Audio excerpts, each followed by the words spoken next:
Carbon एक महत्त्वाचे मूलद्रव्य. Carbon an important element. इयत्ता 9वीच्या विज्ञान भाग 1च्या प्रकरणाचा हा भाग 2. या आधीच्या भागात आपण कार्बनची अपरूपे म्हणजेच ॲलोट्रॉप्स ऑफ कार्बन यांचा अभ्यास केला. या भागात आपण पाहूया कार्बनच्या विविध अभिक्रिया, व्हेरियस रिॲक्शन ऑफ कार्बन. यातील पहिली अभिक्रिया म्हणजे कार्बनची विद्राव्यता, सोल्युबिलिटी ऑफ कार्बन. पाणी, रॉकेल, खाद्यतेल यासारख्या द्रावणात कोळशाची पूड विरघळत नाही. Coal water does not dissolve in solvents like water, kerosene and cooking oil. त्यामुळेच दिलेल्या चित्रात तुम्ही कॉन्टॅमिनेटेड वॉटर म्हणजेच दूषित पाणी स्वच्छ करण्यासाठी उपयोगी पडणारा चारकोल म्हणजेच कोळसा पाहू शकता. कार्बनची ऑक्सिजन बरोबर अभिक्रिया, reaction of carbon with oxygen. कोळसा पेटल्यावर त्याची हवेतील ऑक्सिजन बरोबर अभिक्रिया होते आणि कार्बन डायऑक्साईड हा वायू तयार होतो. Oxygen from air reacts on igniting the coal. The substance form is carbon dioxide. चुन्याची निवळी म्हणजेच कॅल्शियम हायड्रॉक्साईड. या चुन्याच्या निवळीतून जर कार्बन डायऑक्साईड वायू जाऊ दिला तर ही चुन्याची निवळी आकृतीत दाखवल्याप्रमाणे पांढरी होते. या पांढऱ्या रंगाचं कारण म्हणजे कॅल्शियम कार्बोनेट तयार होताना दिसते. त्याचप्रमाणे पाणीसुद्धा तयार होतं. When carbon dioxide is pass through lime water turns milky due to the formation of white insoluble calcium carbonate. आता या कार्बन डायऑक्साईडविषयी अधिक माहिती पाहू. त्याचं रेणुसूत्र म्हणजेच मॉलिक्युलर फॉर्म्युला आहे CO2. कार्बन डायऑक्साईडचं रेणू वस्तुमान मॉलिक्युलर मास 44, तर त्याचा द्रवणांक मेल्टिंग पॉईंट आहे -56.6 डिग्री सेल्सिअस. कार्बन डायऑक्साईड कुठे आढळतो तर हवेमध्ये मुक्त स्वरूपामध्ये तो 0.03%, 0.03% एवढ्या प्रमाणात तो फ्री स्टेटमध्ये आहे. आपल्या श्वासावाटे कार्बन डायऑक्साईड हा वातावरणामध्ये सोडला जातो. Exhale air contains about 4% of CO2. खडू, शहाबादी फरशी यामध्ये संयुक्त अवस्थेमध्ये तो आढळतो. तर लाकूड किंवा कोळसा या जीवाश्म इंधन म्हणजेच फॉसिल फ्युएलमध्ये सुद्धा या कार्बनचं अस्तित्व, कार्बन डायऑक्साईडचं अस्तित्व आढळून येतं. कार्बन डायऑक्साईड वायू तयार करणे, प्रिपरेशन ऑफ कार्बन डायऑक्साईड. यासाठी एका वायुपात्रामध्ये कार्बन डायऑक्साईड जो आहे तो गोळा झालेला तुम्ही इथे पाहू शकता, ज्याला ग्लास जार असं आपण म्हणू.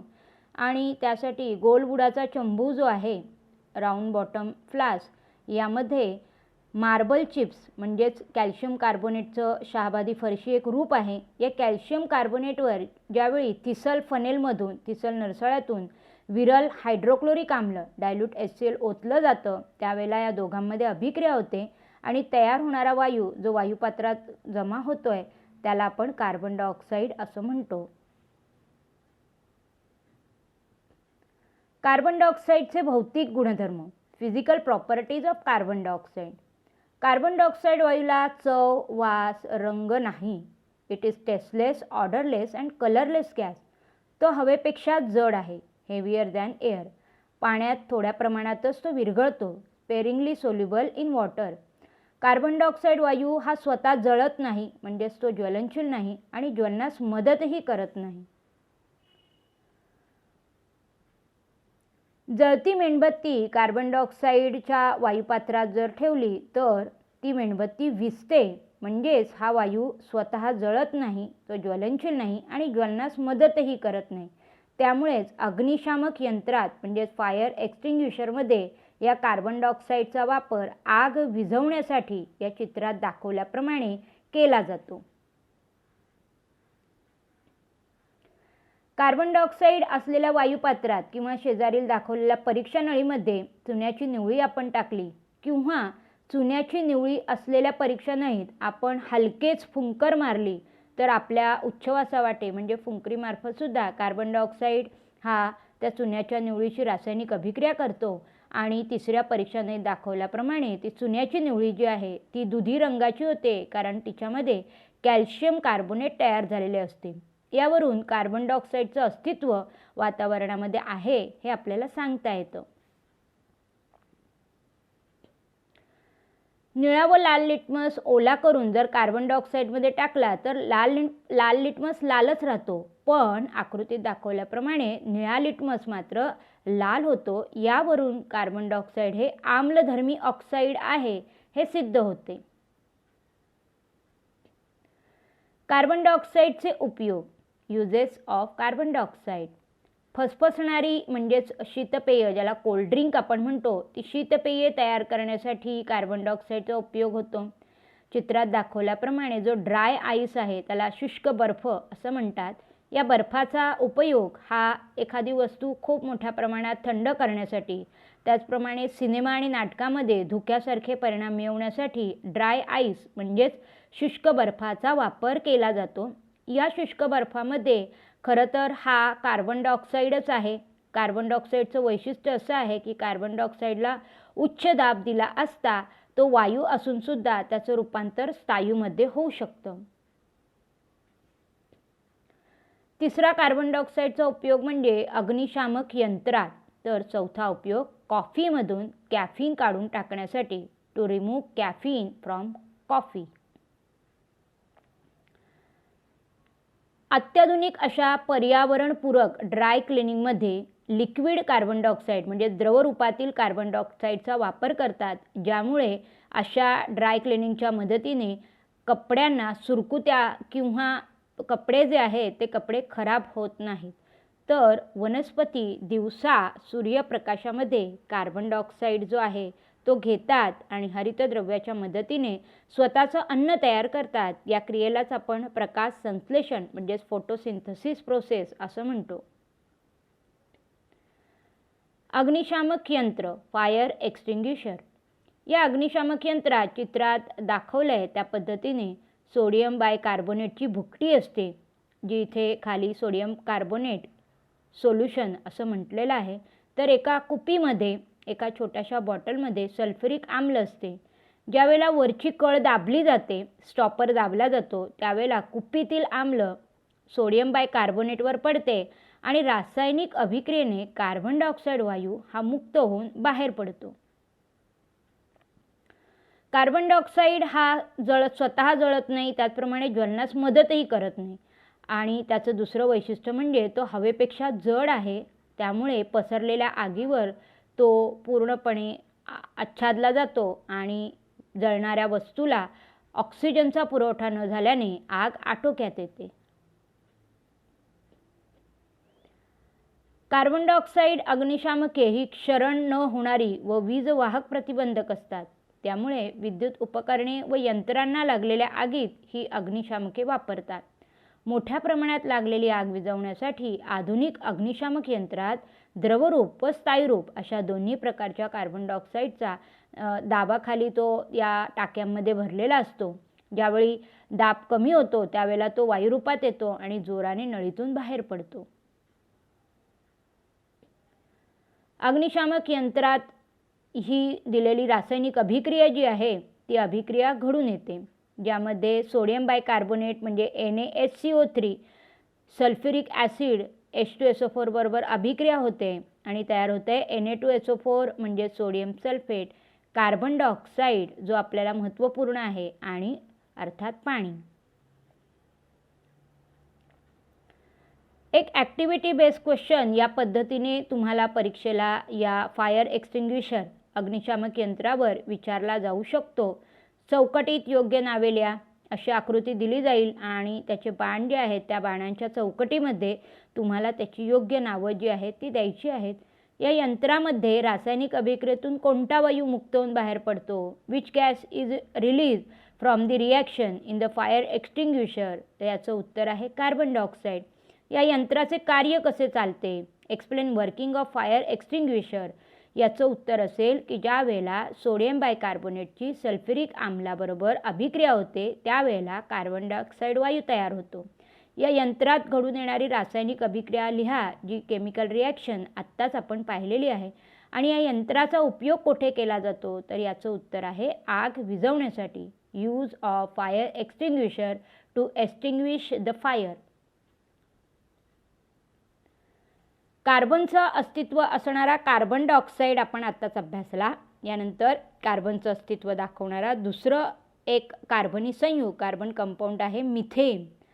हा मिथेन कुठे आढळतो, तर नैसर्गिक वायूमध्ये नॅचरल गॅसमध्ये तो जवळजवळ 87% असतो. बायोगॅसमध्ये सुद्धा याचं अस्तित्व असतं. जैविक पदार्थाच्या हवेच्या अनुपस्थित होणाऱ्या विघटनातून मिथेन निर्माण होतो. तर कोळशाच्या खाणीमध्ये कोल माइन्समध्ये सुद्धा हा आढळून येतो. दलदलीच्या ठिकाणी मिथेन वायू आढळत असल्यामुळे त्याला मार्श गॅस असेही म्हणतात. प्रयोगशाळेत हायड्रोजन आणि कार्बन मोनॉक्साईड यांचे मिश्रण निकेल या उत्प्रेरकाच्या म्हणजेच कॅटालिस्टच्या सानिध्यात 300 डिग्री सेल्सिअसला जर तापवलं तर मिथेन वायू तयार होतो. शुद्ध स्वरूपातील मिथेन इथे तुम्हाला भंजक ऊर्ध्वपातन म्हणजेच फ्रॅक्शनल डिस्टिलेशन, ज्या वेळेला समुद्रातून खोलवर असणाऱ्या समुद्रामध्ये या खनिज तेलाचे साठे जे आहेत ते खनिज तेलाचे साठे आढळतात.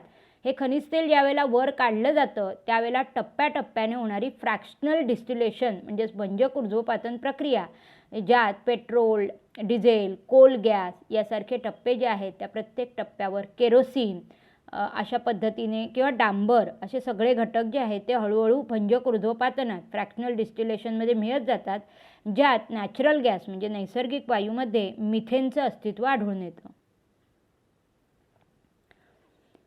मिथेनचे भौतिक गुणधर्म, त्याचा मेल्टिंग पॉईंट द्रवणांक -182.5 डिग्री सेल्सिअस, उत्कलनांक बॉइलिंग पॉईंट -161.5 डिग्री सेल्सिअस. तर वायू हा रंगहीन आहे, कलरलेस गॅस. त्याची घनता पाण्याच्या घनतेपेक्षा कमी आहे. पाण्यामध्ये तो थोड्या प्रमाणातच विरघळतो, पण गॅसोलिन, इथर आणि अल्कोहोल ही काही कार्बनी संयुग आहेत ज्यांच्यामध्ये तो जास्त प्रमाणात द्रावणीय आहे. कक्ष तापमानाला मिथेन हा वायू अवस्थेत आढळून येतो. मिथेनचे रासायनिक गुणधर्म, chemical properties of methane. Methane हा अतिशय ज्वालाग्राही असून ऑक्सिजनबरोबर ज्यावेळेला त्याची अभिक्रिया होते त्यावेळी तो निळसर ज्योतीने जळतो. CH4 that is methane plus O2 gives carbon dioxide plus H2O आणि यावेळी मोठ्या प्रमाणात उष्णता आणि प्रकाश जो आहे तो बाहेर पडतो. क्लोरिनेशन, अतिनील किरणांच्या उपस्थितीत अल्ट्राव्हायोलेट रेज याच्या उपस्थितीत 250 to 400 डिग्री सेल्सिअस तापमानाला जर मिथेन व क्लोरीन वायू यांची एकमेकांमध्ये अभिक्रिया झाली तर मिथिल क्लोराईड किंवा क्लोरोमिथेन आणि हायड्रोजन क्लोराईड तयार होतो. या अभिक्रियेला मिथेनचे क्लोरिनेशन असे म्हणतात. ही अभिक्रिया टप्प्याटप्प्याने पुढे घडून येते आणि पुढच्या वर्षी इयत्ता 10वीमध्ये ही अभिक्रिया आपल्याला अभ्यासायची आहे. मिथेनचे उपयोग, युजेस ऑफ मिथेन. वस्त्रोद्योग, कागद निर्मिती, अन्नप्रक्रिया उद्योग, त्याचप्रमाणे पेट्रोल शुद्धीकरण इत्यादी उद्योगात मिथेन उपयोगी ठरतो. सर्वात लहान लांबीचा हायड्रोकार्बन असल्यामुळे मिथेनच्या ज्वलनातून बाहेर पडणाऱ्या कार्बन डायऑक्साईडचे प्रमाण खूप कमी असते आणि म्हणून याचा वापर घरगुती इंधन डोमेस्टिक फ्युएल म्हणून केला जातो. Ethanol, methyl chloride, methylene chloride तसेच ॲसिटिलीन, अमोनिया यासारख्या संयुगांमध्ये यासारख्या संयुगांच्या निर्मितीमध्ये या मिथेनचा उपयोग होतो.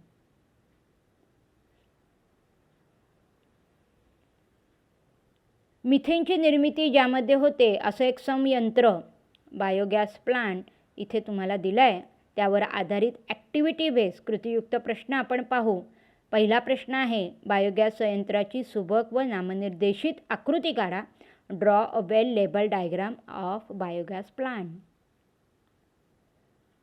दुसरा प्रश्न, बायोगॅस संयंत्रात तयार होणारे वायू कोणते? Which gases are form in biogas plant?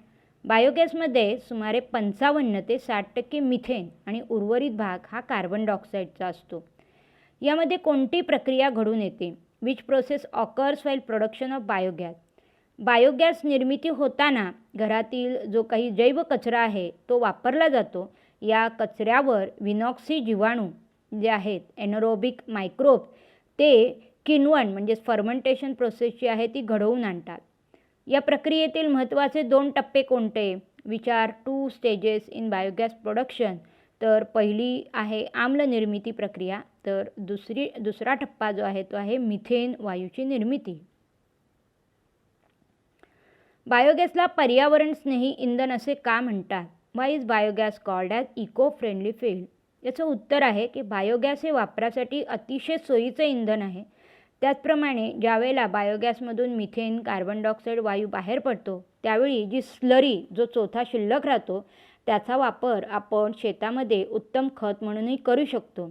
Biogas is a fuel which is convenient to use and a very good quality manure is also produced as a side product of the process. याच्या ज्वलनानंतर कोणत्याही प्रकारचा स्थायू कचरा हा शिल्लक राहत नाही. It does not produce any solid waste product.